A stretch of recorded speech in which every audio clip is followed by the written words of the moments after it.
খেলা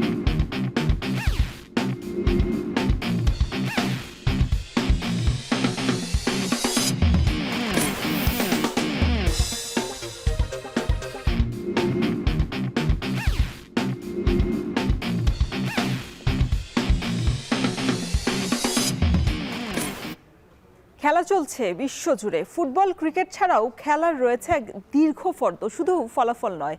গত, আজ আর আগামীর খেলাকে প্রেস বক্স থেকে আমরা দেখতে চাই ভিন্ন চোখে, আর সেই দেখাটাই দেখতে পাবেন এখন মাঠে। সঙ্গে আছি আমি শরীফ রওশন। স্বাগত আপনাদের সবাইকে এখন মাঠে।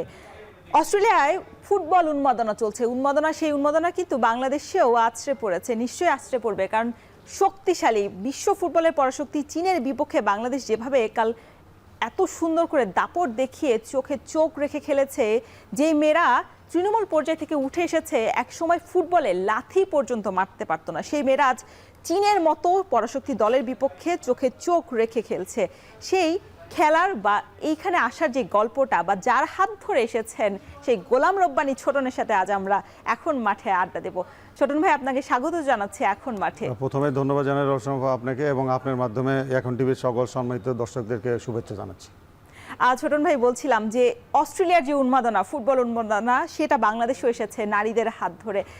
নিশ্চয়ই কালকে আপনি ম্যাচটা দেখেছেন, আমরা সবাই দেখেছি কালকে যেভাবে বাংলাদেশ 2-0 গোলে হেরেছে। তবে হারের পরও যে জিতে বাংলাদেশ মাঠ ছেড়েছে, এটা একটা গল্প নিশ্চয়ই আছে। এবং আপনার কাছে সেই ম্যাচটা আপনি কিভাবে উপভোগ করেছেন? না, এটা আমার বিশ্বাস ছিল, যেহেতু আমাদের মেয়েরা আপনার দীর্ঘদিন যাবৎ একসাথে তারা আপনার আছে, এবং একসাথে অনেক দিন ধরেই তারা ট্রেনিং করছে, এবং অনেক ইন্টারন্যাশনাল ম্যাচ খেলেছে, এবং আমি মনে করি যে বয়সভিত্তিক লেভেলে তারা আপনার হলো নর্থ কোরিয়া, চায়না, এদের সাথে খেলা কিন্তু অভ্যস্ত, অস্ট্রেলিয়া অভ্যস্ত আছে। তো আমার বিশ্বাস ছিল মেয়েরা যদি তাদের স্বাভাবিক খেলাটা খেলতে পারে, আর কার সাথে খেলতেছি এই জিনিসটা ভুলে যে আমরা আমাদের স্বাভাবিক খেলা খেলবো, আমাদের ফুল অ্যাফোর্টটা দিব, দেশের জন্য খেলবো, তো মেয়েরা সেই জিনিসটাই করতে পেরেছে, এবং আমরা দুর্দান্ত ফুটবল খেলেছি।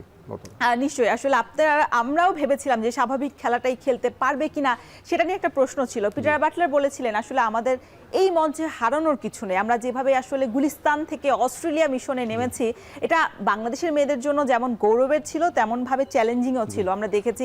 তবে আপনি একদম যদি শুরু থেকে ধরি, যে 2008 সালে যখন বাংলাদেশের মেয়েরা আপনার হাত ধরে এসেছে, বিশেষ করে ঋতুপর্ণা আছেন, শামসুন্নাহার জুনিয়র আছেন, 2013 সালে তারা গোল্ড কাপ টুর্নামেন্ট থেকে এসেছেন, মনিকা চাকমা আছেন, অনেক মেয়েরাই আছেন বেশিরভাগ যারা আপনার হাত ধরে এসেছেন। একসময় বলছিলাম যে ফুটবলে তারা লাথি কিভাবে মারতে হয়, কিভাবে বল পজিশনে রাখতে হয়, সেটা পারতো না। আজ তারা এশিয়ার মঞ্চে গিয়ে 12টা সেরা দলের হয়ে তারা খেলছে। আমি আপনার কথায় আসি, আমাকে যখন 2009-এর জুন মাসে আপনার মহিলা টিমের দায়িত্ব দেওয়া হয়, মোহাম্মদপুর ফিজিক্যাল মাঠে যখন আমরা ট্রেনিং করি, বা মোহাম্মদপুর ধানমন্ডি মহিলা কমপ্লেক্সে ট্রেনিং করি, তখন এইটাই আমাদের চ্যালেঞ্জ ছিল যে মেয়েদের আপনার পাসিং, রিসিভিং, তারপরে তারা হলো অনেকে হলো ট্রাউজার তারা খেলবেই না, এরকম অনেক বাধা বিপত্তি ছিল। কিন্তু ওই দিনে আমরা চ্যালেঞ্জ নিয়েছিলাম যে আজকে মহিলা ফুটবল নিয়ে হাসাহাসি হয়, একদিন মহিলা ফুটবল সবাই দেখবে, এবং মহিলা ফুটবল নিয়ে আপনার 90 মিনিটস তারা উপভোগ করবে, যেটা আপনি কমলাপুরে রেগুলার আপনি রিপোর্ট করেছেন, আপনি দেখেছেন আমাদের বয়সভিত্তিক যতগুলো খেলা হয়েছে সাপে, প্যাকটাবি স্টেডিয়াম হয়েছে, এবং আমরা জয়লাভ করেছি, এবং সেইটার ধারাবাহিকতায় মেয়েরা কিন্তু দীর্ঘদিন যাবত একসাথে। আপনি যে প্লেয়ারগুলোর নাম বললেন, আপনার যদি বলেন ঋতু, তারপর শিউলি, শামসুন্নার সিনিয়র, জুনিয়র, তোহরা, মারিয়া, মনিকা, সবাই আপনার একসাথে কিন্তু দীর্ঘদিন যাবত আসছে। তো সেইটার প্রতিফলনে আসলে তারা, আমরা যারা দেশবাসী 20 কোটি মানুষ প্রত্যাশা করেছি, তারা দেশের জন্য লড়েছে, যে কার সাথে খেলছে সেটা তাদের কাছে প্রাধান্য ছিল না, তারা লড়াকু। আর তারা আপনার সবচেয়ে বড় ব্যাপার যে প্রত্যেকটা মুহূর্ত তারা কিন্তু স্ট্রাগল করে আসছে, তারা তাদের জীবনের যে সংগ্রামী, সেই জিনিসটা কালকে তারা অস্ট্রেলিয়ার সিডনির মাঠে ফুটে তুলেছে। মানে আপনি বলতে চাচ্ছেন যে যেই লড়াইটা আসলে তারা ছোটবেলা থেকে সম্মুখীন করে এসেছেন, তাদের কাছে আসলে এই লড়াইটা বা এই যে চাপটা, সেটা আসলে কিছু। এইটাই আমি বলতে চাচ্ছি যে আপনি যদি দেখেন যে এরকম আপনার আমরা সেকেন্ড কোয়ালিফিকেশন খেলতে গেলাম 18 সালে মায়ানমারের মাটিতে প্যাকটাবি স্টেডিয়াম, সেখানে মায়ানমারের মাটিতে কিন্তু মায়ানমারকে হারিয়ে কিন্তু আমরা 19 সালে আপনার যে থাইল্যান্ডের ফাইনাল হয়, সেখানে আমরা কিন্তু যাই। তো এখানে আমাদের মেয়েদের কিন্তু অনেক এক্সপিরিয়েন্স আছে। আর এই মেয়েগুলো আপনার একসাথে দীর্ঘদিন আছে। আমি ফেডারেশনকে ধন্যবাদ জানাই যে তারা এই যে একসাথে রাখার যে ব্যবস্থা করেছে, আমি মনে করি এটা একটা বিশাল আপনার প্রাপ্তি।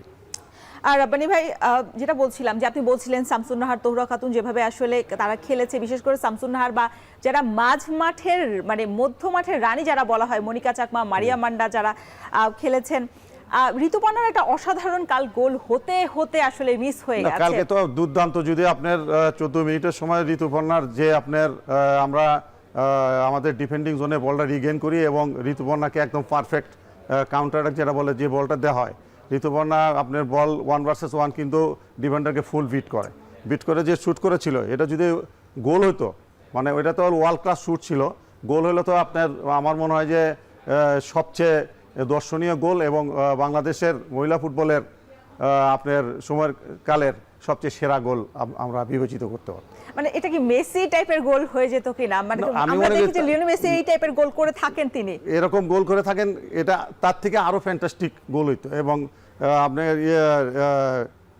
যদি আপনার চায়নার গোলকিপার যদি একটু খাটো হইতো, আমার মনে হয় যে 100% এটা গোল হইতো। আপনি বলছিলেন যে একটু উচ্চতায় বেশি দীর্ঘদেহী যে প্লেয়ারদের সাথে আমাদের খেলতে হয়েছে। গতকাল কিন্তু তাবিদ আওয়াল যিনি সভাপতি আছেন, তিনিও বলেছেন যে তিনিও সারপ্রাইজড হয়ে গেছেন যখন শুনেছেন যে এভারেজ 19 বয়সের প্লেয়াররা এখানে রয়েছেন বাংলাদেশ দলে, যেখানে আমরা দেখছি যে চীনের 25, 26, 27, 28 আরো বেশি বয়সের, আমার মনে হয় যে 30 আপ সেই দলের সাথে এইভাবে দাপট ধরে রেখে খেলা। এবং তারাও আসলে প্রথমে যদি একটু দেখি যে আমরা একেবারে ব্যাক টু ব্যাক তারা আক্রমণে গিয়েছিল চীন, তবে সেখান থেকে নিজেদেরকে গুছিয়ে 43 মিনিট পর্যন্ত ধরে রাখা। প্রথমে আপনি চায়না তো অনেক শক্তিশালী, আমাদের থেকে সবকিছু দিয়ে 95 তারতম্য রয়েছে তাদের সাথে, এগিয়েছিল। কিন্তু আমাদের যে লড়াকু মনোভাব প্রথম সেকেন্ড থেকে লড়াকু মনোভাব ছিল, আমাদের যে আপনার কম্প্যাক্ট, আমরা যে মিডফিল্ডে কম্প্যাক্ট ছিলাম, আমরা ওদের সাথে ওদের আক্রমণগুলো যে নস্বাত করেছিলাম। এবং আপনি যেটা ঋতু যেটা শট করলো, সেটা কিন্তু আমরা আমাদের ডিফেন্ডিং থার্ডে কিন্তু রিগেইন করে এবং পারফেক্ট কাউন্টার অ্যাটাক আমরা করেছি। এবং ঋতু যেটা শট করে, এবং ঋতু কিন্তু 1 ভার্সেস 1 একজন এক্সপিরিয়েন্স ডিফেন্ডার, তাকে কিন্তু বিট করে এবং শুট করেছে। তা আমাদের প্রথম মিনিট থেকে আমাদের লড়াকু যে মনোভাব ছিল, এটা হলো দেখার মতো ছিল। এবং আমাদের যে ফিজিক্যালি যে আমরা অনেক ডেভেলপ করেছি এবং সাইকোলজিক্যালি, মেন্টালি সব কিছুতেই আমরা আমাদের কালকে ইমপ্রুভমেন্ট আমরা দেখিয়েছি। রব্বানী ভাই, আরো অনেক আলোচনা রয়েছে, তবে আমাদের ছোট্ট একটা বিরতিতে যেতে হচ্ছে। দর্শক, নিচ্ছি ছোট্ট একটা বিরতি, ফিরছি একটু পরেই।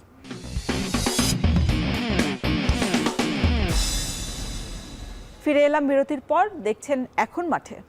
কথা বলছিলাম নারীদের এশিয়ান কাপের অস্ট্রেলিয়া মিশন নিয়ে। আজ আমাদের সাথে রয়েছেন গোলাম রব্বানী ছোটন, কোচ। ভাই, আপনাকে আবারও স্বাগত জানাচ্ছি। কথা বলছিলাম যে বাংলাদেশ দল যেভাবে দাপট ধরে রেখে খেলেছে কাল, তারা চীন যেভাবে আসলে আক্রমণে গেছে, সেভাবে কিন্তু প্রতি আক্রমণ আমরা দেখেছি যে বাংলাদেশ দলও করেছে। আমরা একটু দেখতে চাই কতগুলো যে স্টেটগুলো কিভাবে হয়েছে বা কতগুলো শট তারা নিতে পেরেছে, বা মিলি আক্তার যিনি গোলরক্ষক ছিলেন, গোল পোস্টের নিচে দাঁড়িয়েছিলেন, তিনিও কিন্তু আটকেছেন বেশ কয়েকটি গোল। আমরা দেখতে চাই বাংলাদেশ চীন হেড টু হেড পরিসংখ্যানটা।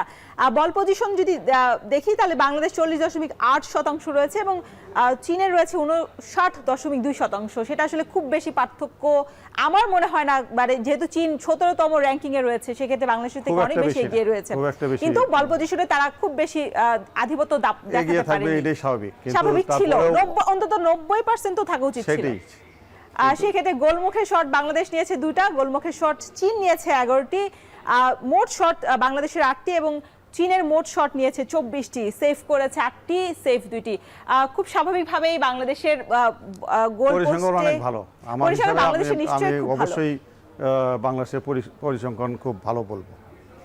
সেভ 8টা করতে হয়েছে বাংলাদেশকে। যদি একটু বলি যে বাংলাদেশের মানে রক্ষণ ভাগটাকে নিয়ে যদি বলি, যে তারা কালকে 5 জনকে রেখেছিল, তারা কালকে দুর্দান্ত পারফরমেন্স করেছে, তাদের সর্বশক্তি দিয়ে খেলেছে। আপনার প্রত্যেকটা ডিফেন্স, আপনি নবীরন, কোয়াতি, প্রান্তি, শিউলি, শামসুন্নার, তারা তাদের বেস্টটা দিয়েছে এবং আপনার মনিকা এবং মারিয়া আপনার তাদেরকে সাপোর্ট করেছে। আমাদের ডিফেন্স মোটামুটি আপনার সেন্ট্রাল জোন খুব কম্প্যাক্ট ছিল, মানে দুর্দান্ত ছিল, এবং তারা বল যে আপনার তাদের অ্যাটাকগুলা রিগেইন করে কাউন্টার অ্যাটাকগুলোও খুব ভালোভাবেই করতেছিল।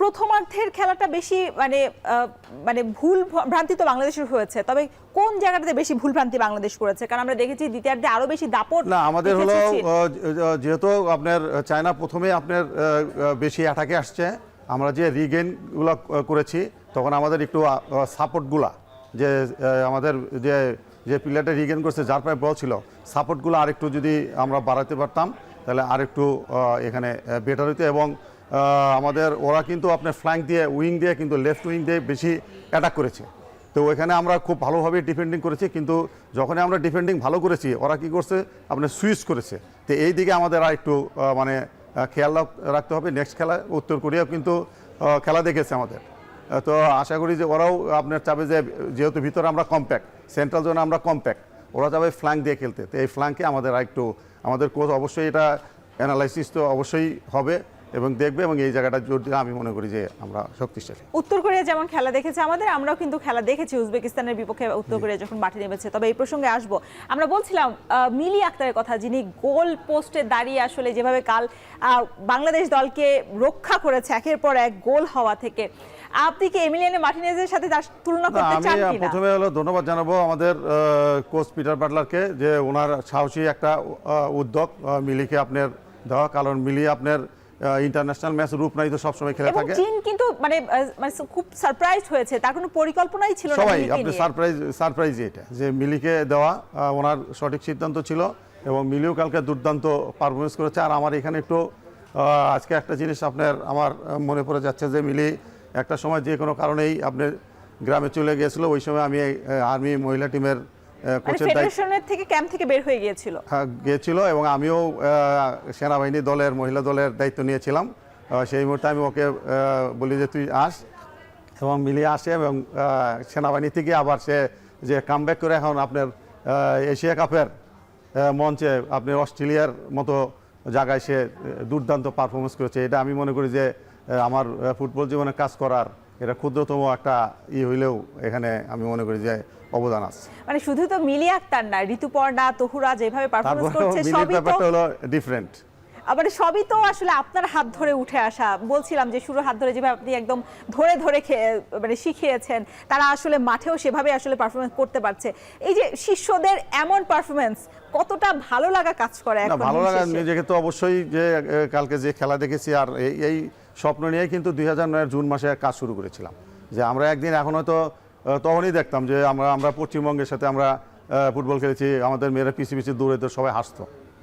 কিন্তু আজকে আমরা এশিয়ার মঞ্চে আমাদের খেলা দেখে সবাই উজ্জীবিত হচ্ছে, আমরা পুরো দেশ উজ্জীবিত হচ্ছি।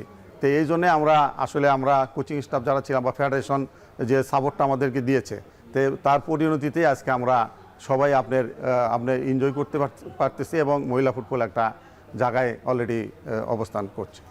ছোটন ভাই, আরো অনেক গল্প রয়েছে, তবে নিতে হচ্ছে ছোট্ট একটা বিরতি। দর্শক সাথেই থাকুন, ফিরছি একটু পরে।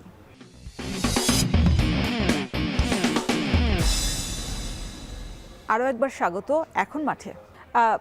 রব্বানী ভাইয়া, যেভাবে কথা বলছিলাম, আপনি মিলি আক্তারের একটা গল্প আপনি বলছিলেন যে আপনার হাত ধরে তিনি এসেছেন। কৌশলগুলোর যদি কথা বলি, সবশেষ অনূর্ধ্ব সাফ যে 20 চ্যাম্পিয়নশিপ আছে সেটা গোলরক্ষক কিন্তু তিনি হয়েছেন। তবে এটা কি একটা পিটার বাটলারের সাহসী পদক্ষেপ হয়ে গেছে কিনা? মানে পিটারের কৌশল সহ যে পদক্ষেপগুলো এইবারের ব্যাচে একটু যদি সংক্ষেপে জানতে চাই। না, অবশ্যই ওনাকে ধন্যবাদ দিতে হয় যে ওনার সাহসী পদক্ষেপ, যে এত বড় মঞ্চে যাওয়ার পরে মিলি কিন্তু হলো আপনার বয়সভিত্তিক খেলাটাই হলো প্রথম খেলেছে, আর এত বড় রূপ নাই কিন্তু আপনার অনেক দিন যাবত আপনি সে সিনিয়র টিমে খেলে আসছে, তো হঠাৎ করে এত বড় চায়নার এগেনিস্টে আপনার মিলিকে দেওয়া, তো ওনার মিলির ভিতর অবশ্যই ভালো কিছু দেখেছে বলেই ওনার একটা সাহস নিয়েছে, এবং মিলি সেটা ক্লিক করেছে। মিলি কোচের আপনার যে মর্যাদা রেখেছে। সামনেই তো উত্তর কোরিয়া রয়েছে, এখন যে অবস্থা পয়েন্ট টেবিলে উত্তর কোরিয়া এবং চায়না লিড নিয়েছে, বাংলাদেশ আছে থার্ডে, এবং পরবর্তী উজবেকিস্তান যেহেতু 3-0 গোলে হেরেছে উত্তর কোরিয়ার বিপক্ষে, সেজন্য সবশেষ আছে। এখন পিটার বাটলারের উত্তর কোরিয়ার বিপক্ষে কেমন কৌশল হওয়া উচিত? কারণ এর আগে কিন্তু এশিয়ান কাপে 3 বার উত্তর কোরিয়া চ্যাম্পিয়ন হয়েছে এবং অনূর্ধ্ব 17-19 দলেও কিন্তু বিশ্বকাপ জয়ের রেকর্ড আছে তাদের। সেক্ষেত্রে উত্তর কোরিয়া তো এখন 9 রয়েছে, তার মানে চীনের থেকে আরো বেশি র্যাঙ্কিং এগিয়ে আছে বাংলাদেশের। সেই ক্ষেত্রে এই জায়গায় কৌশলটা কেমন হওয়া উচিত? না, উনি তো অবশ্যই উত্তর কোরিয়ার খেলার নিয়ে অলরেডি কাজ শুরু করেছে। আমি মনে করি যে বিশ্লেষণ উনি সঠিকভাবেই করবেন এবং চায়নার সাথে আমরা যেভাবে শুরু করেছিলাম এটাই আমাদের করতে হবে। কিন্তু আমি মনে করি যে যেহেতু নর্থ কোরিয়াও আমাদের খেলা দেখেছে এবং ওরাও এটা অ্যানালাইসিস করবে, আমাদের যে সেন্ট্রাল জোনে যে আমরা কম্প্যাক্ট খুব ভালো ডিফেন্ডিং করেছি, এখন আমাদের ফ্ল্যাঙ্ক দিয়ে ওরা চাবে যে ফ্ল্যাঙ্ক দিয়ে আমাদেরকে বিট করতে হবে। আমাদের ফ্ল্যাঙ্কে আরেকটু আপনার শক্তি বাড়াতে হবে এবং আমাদের যারা মিডফিল্ড আছে তারাও আপনার সহযোগিতা করতে হবে। এবং আমাদের আরেকটা জিনিস আমি মনে করি যে গত খেলায় ছিল যে যেমন মনিকা অনেক বল আপনার রিগেইন করেছে, দেখা গেছে মনিকা অনেক বল আপনি ড্রিবলিং করেছে, নিজের পায়ে রেখেছে। তা আমি মনে করি আরও সাপোর্ট বাড়ানো, আর এই সমস্ত বড় দলগুলোর সাথে আপনি বল যত নিজের পায়ে রাখতে পারবেন ততই আপনার জন্য বেটার। এই জিনিসটা আমাদের আর একটু বেটার করতে হবে। এবং আমাদের হলো অ্যাটাকে যেমন ঋতু অ্যাটাকে গেল বা শামসুন্নার অ্যাটাক গেল, শামসুন্নার আইসোলেট, ওইখানে আর কিছু লোক বাড়ানো আমি মনে করি যে এটা করলে আরো ভালো। মানে সেই লোকটা বা সেই যোগ্য যে খেলোয়াড়টা ওইখানে কোন যোগ্য লোক? আপনার হলো যেহেতু আপনার আপনার ঋতুপর্ণা আছে, শামসুন্নার আছে, আপনার ওইখানে মনিকা বা মারিয়া আপনার হোল্ডিং হিসাবে আপনি ডিফেন্সে আপনার করলো, আপনার সিকিউরিটি হিসেবে থাকলো, মনিকা যে আপনার জয়েন করতে পারে। মানে স্বপ্না রানীকে নিয়ে আপনি কিছু ভাবছেন কিনা আলাদা করে? কারণ আমরা দেখেছি দ্বিতীয়ার্ধে যখন স্বপ্না রানী নেমেছে এবং মানে খুব ভালো আপনি একটা আপনার প্রসঙ্গ তুলেছেন। আপনার কালকে একটা খুব ভালো পিটার বাটলারের একটা ভালো একটা পরিবর্তন ছিল, যেটা স্বপ্না রানী নামার পরে কিন্তু আমরা আমাদের অ্যাটাকটা বৃদ্ধি হয়েছে। আমরা কিন্তু ফার্স্ট হাফের থেকে স্বপ্না রানী নামার পরে আমরা বেশি বল আমরা নিজেদের মধ্যে আদান প্রদান করতে পেরেছি। স্বপ্না আপনারা দেখছেন যে চায়নার গোলবারে শুটও করতেছিল। মানে স্বপ্না নামার পরে আমাদের অ্যাটাকটা আসলে আমরা আরও বৃদ্ধি পাচ্ছি এবং আমার নিজেদের বল পজিশনটা আরও বৃদ্ধি পাইছে।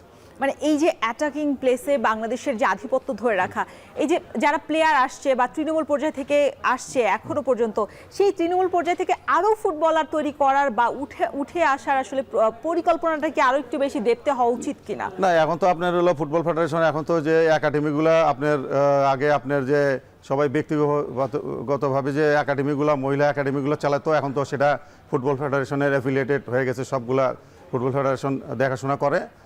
আর আপনার বয়সভিত্তিক টুর্নামেন্ট আমরা আগে যেভাবে জেএফ কাপ, ইউনিসেফ কাপ, যেমন প্রীতি ইউনিসেফ কাপ থেকে আসছে, আপনার হলো ঋতু জেফে কাপ থেকে আসছে, তো এই টুর্নামেন্টগুলো তো হচ্ছেই, ওখান থেকে তো প্লেয়ার আসছে। আর আমি মনে করি যে এখন যে একাডেমিগুলো বাংলাদেশে আছে অনেকেই খুব তৃণমূলভাবে পর্যায়ে কাজ করতেছে, ফুটবল ফেডারেশন তাদেরকে সহযোগিতা করতেছে। এখান থেকে আমি মনে করি যে আরও ট্যালেন্ট বেরিয়ে আসবে।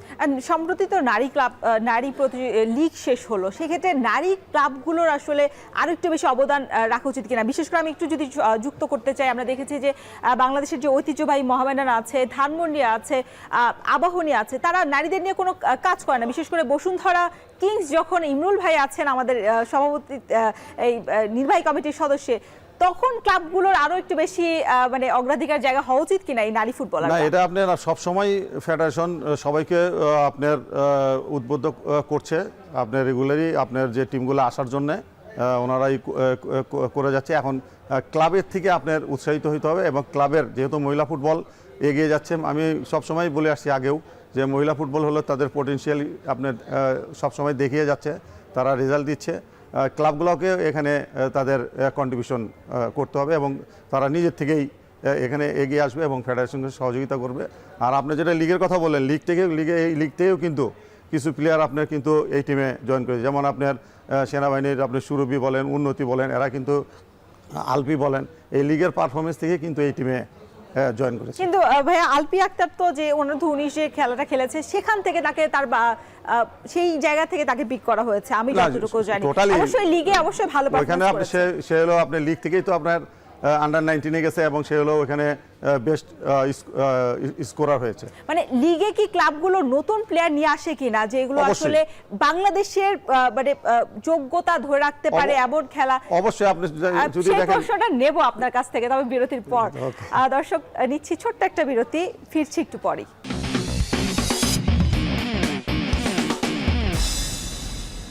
আবারও স্বাগত এখন মাঠে। আর রাব্বানী ভাই, কথা বলছিলাম যেভাবে তৃণমূল পর্যায় থেকে উঠে এসে প্লেয়াররা এইবার এশিয়ান কাপে দাপট দেখাচ্ছে। আমাদের সামনে তো এশিয়ান কাপের পর যদি একটু ভালো করি, গ্রুপের সেরা 3 দলের মধ্যে আমরা থাকতে পারি, তাহলে আমরা অলিম্পিকে যেতে পারবো, পরবর্তীতে বিশ্বকাপ বাছাই পর্ব, আমরা বিশ্বকাপের মূল পর্বে আমরা খেলার সুযোগ পাবো। সেই জায়গাটাতে বাংলাদেশের স্বপ্নটা আসলে কোথায় আটকাবে বা কত দূর যাওয়া সম্ভব এই এখানে পরিস্থিতিতে? আপনার অলরেডি আমাদের ভাগিনীরা তো স্বপ্ন দেখিয়েছে, কালকে যে ফুটবল খেলেছে এই খেলাটাই অব্যাহত রাখবে নর্থ কোরিয়ার সাথে, এবং নর্থ কোরিয়ার সাথে যদি আমরা সেম পারফরমেন্স করতে পারি, ইনশাল্লাহ আমার মানে আত্মবিশ্বাস আছে যে আমরা উজবেকিস্তানের সাথে একটা ভালো কিছুই করবো এবং জয়লাভ করারও আমাদের সম্ভাবনা আছে। শুধু আমাদের পারফর্ম করতে হবে এবং এখন আমাদের যে কনসিস্টেন্সিটা আমাদের মেনটেন করতে হবে।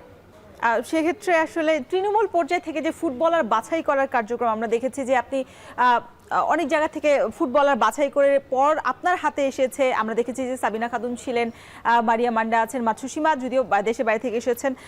অনেক প্লেয়ার ঘরোয়াভাবে নিজেদের এস্টাবলিশ করেছে, এখন অনেকে অনেক জায়গায় কোচিং করাচ্ছেন, কেউ ফুটসালে রয়েছেন, কেউ জাতীয় দলের ঋতুপর্ণা রয়েছেন, সবাই আসলে নিজেদের জায়গায় অবস্থান ধরে রেখেছে। তবে এই যে খুব কম সময়ে ঝরে পড়া ফুটবল থেকে বা ফুটবলটাকে ছেড়ে দেওয়া, অনেকেই ফুটবলে আছেন তবে অনেকে আবার চলে গেছেন, এই মানে এই জায়গাটা আসলে আরো বেশি শক্তিশালী করতে কি করা প্রয়োজন, আপনার কি পরামর্শ? না, আপনার যখন আমি আপনার 2009-এ শুরু করেছিলাম তখন তো আপনার লিমিটেড আপনার হলো 5-6টা জেলায় আপনার প্লেয়ার আসতো। 5-6টা জেলার যেমন ধরেন আপনার নারায়ণগঞ্জ থেকে প্লেয়ার আসতো, খাগড়াছড়ি, রাঙামাটি, পঞ্চগড়, তারপরে আপনার হলো যশোর, সাতক্ষীরা। তো এখন তো আমাদের সারা বাংলাদেশ কিন্তু অলরেডি ছড়ায় গেছে এবং সবচেয়ে ভালো দিক হলো যে আমাদের যে ছেলেদের একাডেমির সাথে সাথে মেয়েদেরও আপনার অনেকগুলা একাডেমি আছে এবং তারা এখন ফুটবল ফেডারেশনের সাথে অন্তর্ভুক্ত হয়েছে। এখন ফুটবল ফেডারেশন এদেরকে তদারকি করছে। এখান থেকে অনেক ট্যালেন্ট প্লেয়ার আমি মনে করি যে ভবিষ্যতে বেরিয়ে আসবে এবং ফুটবল ফেডারেশনের যে আপনার যে মহিলা উইং যে আপনার যে বয়সভিত্তিক খেলাগুলো করে, যেমন মনিকা আসছে আপনার জেএফ কাপ থেকে, ইউনিসেফ থেকে আপনার প্রীতি, তারপর অর্পিতা, এরা আসছে। তো এখন যে টুর্নামেন্টগুলো হচ্ছে এখান থেকে আমি মনে করি যে আরও পার্টিসিপেশন, আর এখন তো আপনার যে খেলা খেলতেছে মেয়েরা, এখন আমি মনে করি আগে 42টা জেলায় অংশগ্রহণ করতে, এখন পুরো 60টা জেলায় আমি আশা করব যে অংশগ্রহণ করবে এবং সামনের দিকে অনেক ট্যালেন্ট আসবে। এবং ফুটবল ফেডারেশনে আমি ধন্যবাদ জানাবো যে আপনি এই যে দীর্ঘমেয়াদী ক্যাম্পটা, এটার সুফলই কিন্তু আমরা এটা পাচ্ছি যে মেয়েরা আপনার একসাথে একটা প্লেয়ার আপনার দেখা গেছে যে মনিকা, মারিয়া, শিউলি, শামসুন্নার সিনিয়র, জুনিয়র, রূপনা, এরা 8-10 বছর যাবৎ একসাথে আছে। তা অন্য কোনো দেশে একসাথে এইভাবে আছে কিনা আমার সন্দেহ আছে, তবে এটা আমরা অব্যাহত রাখবো এবং এইভাবে আমরা আরও এগিয়ে যাব, আমি এটাই আশা করি। যারা এখন আপনার যারা আছেন, আপনার সবচেয়ে প্রিয় যে শিষ্য ছিলেন সাবিনা খাতুন, তিনি ফুটসালের দাপট দেখিয়েছেন এবং চ্যাম্পিয়ন হওয়ার গৌরবত্ব অর্জন করেছেন। তিনি আসলে মাঝে মধ্যে আসলে আফসোস করে যে জাতীয় দলে খেলতে পারলে ভালো হতো। সেই জায়গাটাতে বা যা আঁখি আছে বিদেশ চলে গিয়েছে, সেই জায়গাটাতে নিশ্চিত করার জায়গা তো আসলে মানে বাংলাদেশেরই ছিল বা ফেডারেশনের ছিল। সেই জায়গায় আরো একটু বেশি শক্তিশালী বা আরো একটু বেশি মানে যে দাবি দাওয়াল এসেছেন, তার ধারাবাহিকতায় বা তার কমিটিতে এই কাজটা আরো একটু বেশি সুদূরগামী হবে কিনা? না, যেখানে আপনার যার আপনার কোয়ালিটি সেখানেই দেখাবে। আপনার হলো সাবিনা হলো ফুটসালে গেছে, সেখানেও আপনার তার কোয়ালিটি, তার হলো যে আপনার যে পারফরমেন্স দেখাইছে এবং চ্যাম্পিয়ন করছে। তো এখানে যার যার কোয়ালিটি দেখাবে এবং সে টিমে থাকবে। ছোট্ট করে একটু জানতে চাই, নারী দল ছেড়ে এখন তো আপনি পুরুষ দলে আছেন, অনূর্ধ্ব 17 দলের দায়িত্বে আছেন। আমরা দেখেছি যে যশোরেও আপনি কাজ করেছেন এবং এই বছর অনেকগুলো টুর্নামেন্ট রয়েছে, এএফসির বাছাই পর্ব রয়েছে, সাফ রয়েছে।